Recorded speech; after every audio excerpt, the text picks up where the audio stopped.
Hello, everybody, and welcome back to Pow Bam Zing. My name is Carl, and I want to talk a little bit about the Call of Duty Modern Warfare beta. Oh, that guy Dude, the same person. Oh my god. Oh my god! Changing mags. I went for the. Okay. Oh my god, where's this gun? First of all, I should say that I think I've pre-ordered just about every Call of Duty since 2009 when I first got my Xbox 360. And Call of Duty has been my console game of choice ever since then. Just some things I noticed about it, though, and some of the ways that it's trending away from previous Call of Duties, is that before even getting into the gameplay itself, is that the custom classes no longer utilize the 10-point system that they've used for a while now. And basically, you got 10 things in your inventory, quote-unquote inventory, that you could use. And that's not around in this game anymore. In fact, this game puts some liberties in some areas and takes away liberties in others. This game utilizes the classic Modern Warfare style of perks, where you get to choose one perk out of 3 classes for a total of 3 perks. It is refreshing, even for me, who have always enjoyed the total customization of previous Call of Duties, to just simplify it down a little bit and not have to leverage one perk against itself. You have 3 perks, you can choose from 3 classes, and that's it. It's kind of nice. It harkens back to the old Modern Warfare series days. Unlimited Sprint is no longer a perk. It's just a standard. At least that was my understanding from my few hours of play. And I think that this is a really good thing because, first of all, you don't have to use it as a perk anymore. Second of all, Call of Duty is a fast-paced war game, and you're a supposedly trained soldier who has all these different abilities. And I found it very ironic that in previous Call of Duty games, you were, for some reason, controlling a soldier that could leap over walls and fire weapons within inches of their last shots moments before, and could do all these other physical things, but they seemed to be asthmatic as well and couldn't sprint for more than 5 or 6 seconds or so. Just having that mechanic in the game really makes for a smoother, more predictable multiplayer experience. Gunsmith is cool. Gunsmith actually allows you to add more attachments to your gun, I think, than any other previous Call of Duty. Is taking a much more realistic approach to weapon customization and weapons in general, as we'll get into a little bit later. Gunsmith seems to be a completely all-inclusive way to customize your weapon in whatever way you want to, which I find really cool and actually more realistic. And I think that Call of Duty has become as much about customization as it has just normal gameplay. So I think that this will definitely do the series a boost, because it also is more realistic. So moving on to just a little bit how gameplay feels. What I've found over the years is that, with some exceptions, is that Call of Duty always feels just a little bit slower. And you can really feel that in this year's Call of Duty, especially with the weapons. Each of the weapons has a much more visceral feel to them. They feel like real weapons. They look like real weapons because they're modeled after real weapons. For example, the LMGs, the light machine guns, are just super unwieldy. It takes forever to aim down the sight. They feel like you would imagine they would if you were shooting them, and if you have shot them in real life.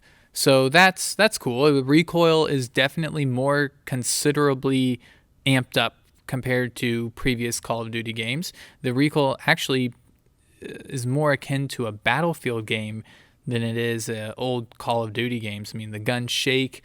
The sound design is really nice, so that you feel like the weapons are hitting really hard. Like you feel like you're shooting these weapons. You feel like they're there, and that's really cool.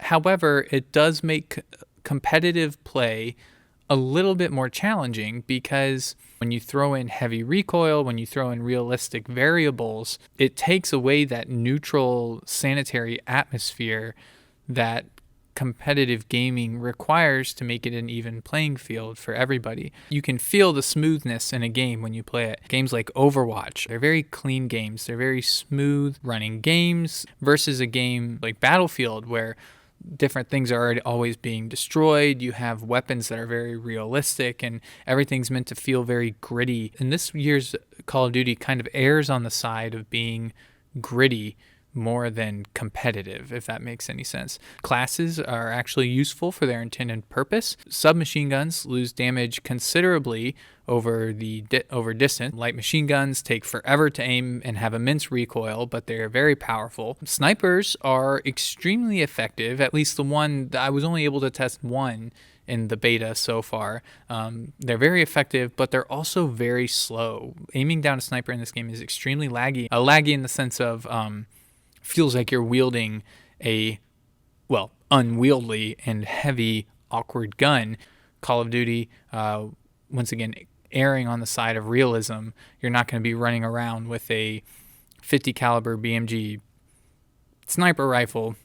It's meant to take out vehicles and be running around with this, I don't know, how heavy are those, 40 or 45 pound gun, and just be able to whip it up to your eye in half a second. There's just no way that you can do that. And I think that's a good thing. I think that snipers have been kind of taken advantage of in previous Call of Duties.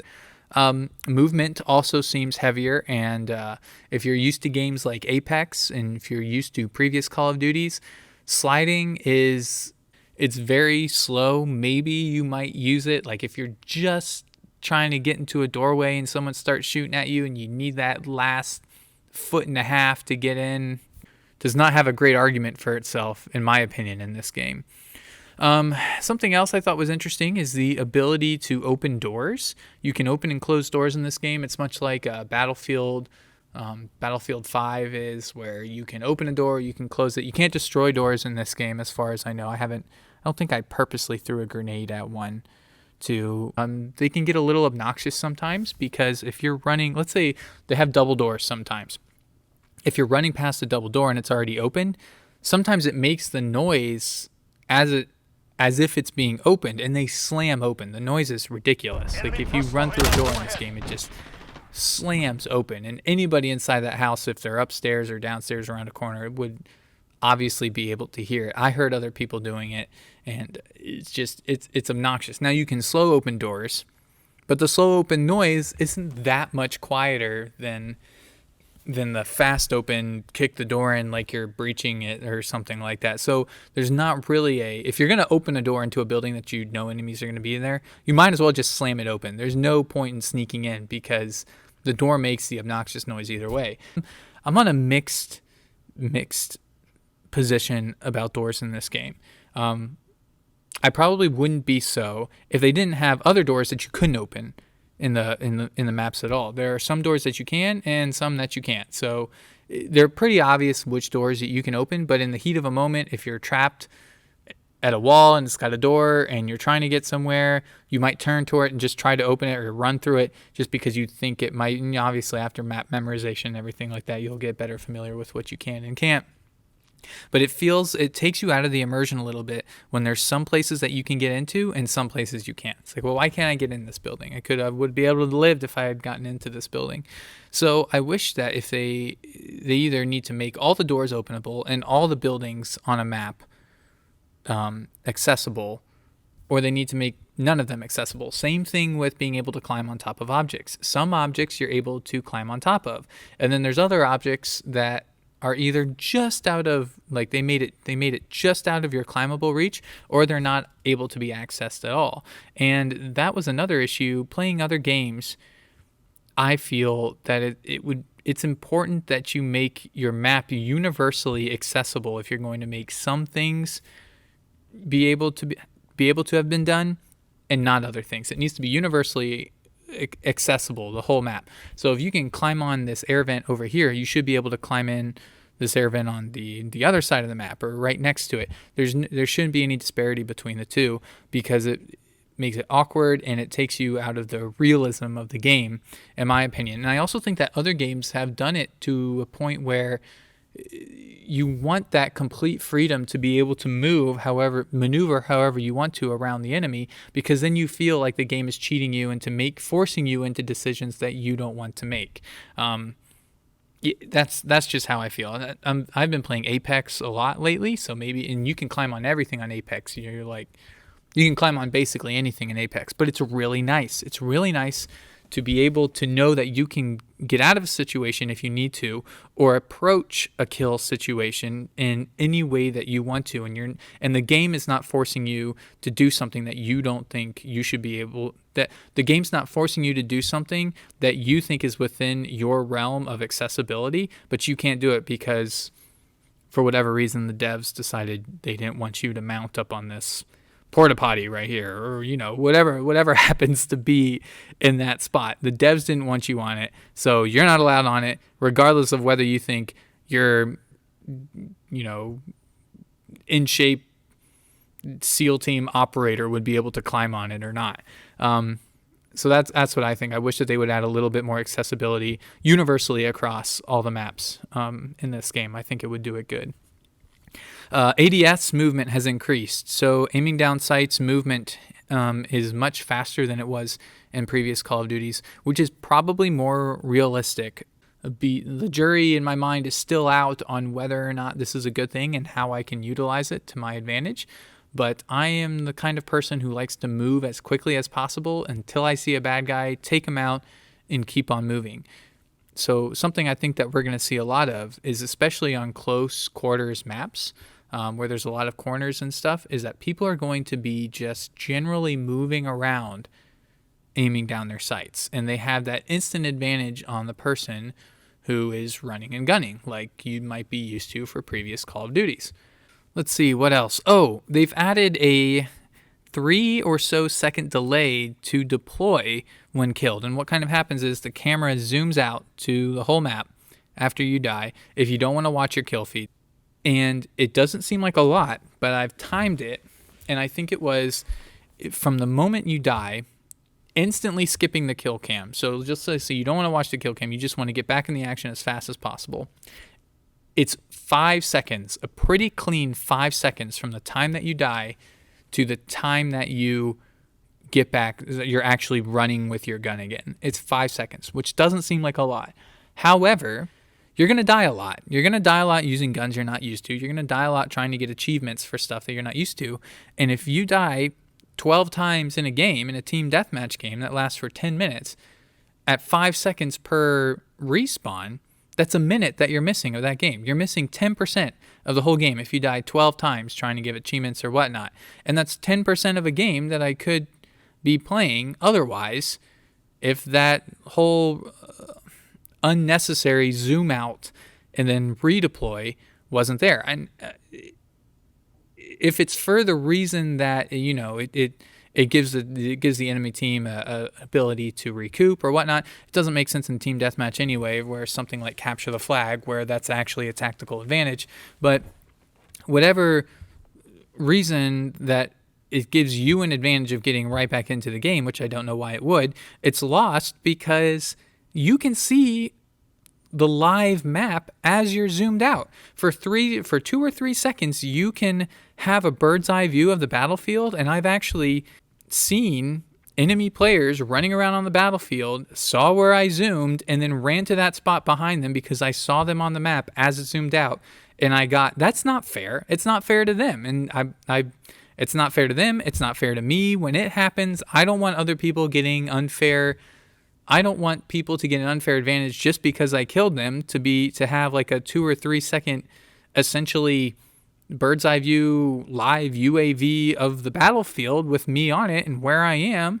So I don't think that should be in there. I'm not a fan of that at all, 100% at all. And you know what, to be honest with you, I was 100% not a fan of the weird tactical deploy system in Black Ops 4. They had there's like a weird mini map that comes up, and you know what, to be honest, I've never even bothered to look at it long enough to use it because I don't want to. But there's a mini map that pops up after you die every single time in Black Ops 4. It shows the location of everyone across the whole map, or at least your teammates. At least your teammates. If there's UAV out, I think it shows the other team too. But I hate that because it adds that extra, you have to hit square again. So you have to hit square to kill the kill cam, and you have to hit square again to kill the mini feed, and then you're back in the game. If it were up to me, I would have an option in the settings to kill the kill cam. Kill the kill cam. I would have an option to nix the kill cam. Every time you die, it's just an instant spawn to your next life. That would be my choice. No kill cam. You die, boom, you're in. Die, boom, you're in. Die, boom, you're in. No need to press square or anything like that. If you could just turn it off in the settings, turn off all that extra junk in the settings, and then just get right back in the action. Modern Warfare 2, the original Modern Warfare 2, I timed it from death to skipping the kill cam, hitting square to skip the kill cam, to life again. It's anywhere from 1.5 to 1.9 seconds. Pretty much as much time as it takes for the game to fade to the kill cam, for you to hit square, and then for the game to fade from the kill cam to you respawning again, 1.5 seconds. That's a heck of a lot better than the 5 seconds total it takes in this Modern Warfare's death to spawn time. So I'm not a big fan of that. In fact, I'm completely opposed to the whole pause and zoom out of the map before you spawn again. Thanks for hanging out with me on Pow Bam Zing today. I wanted this to kind of be like a discussion point, kind of a topic. If you agree with me, that's great. Let me know. If you don't, let me know too. Maybe I'm missing something. Maybe they do this. Maybe they do all the stuff that I don't like as much on purpose, and there's tactics that I'm missing that I could use myself. Maybe I'm just too invested in my way of play to change very much. But I'm open to suggestions and open to ideas that maybe I haven't thought about before of why they did some of this stuff, like the whole zoom out during spawn thing. Maybe they did that for a reason that I'm just not thinking of, other than just bad decision making. So thank you so much. I hope you all are enjoying your time with the beta, and let me know your thoughts. I'll catch you next time on Pow Bam Zing.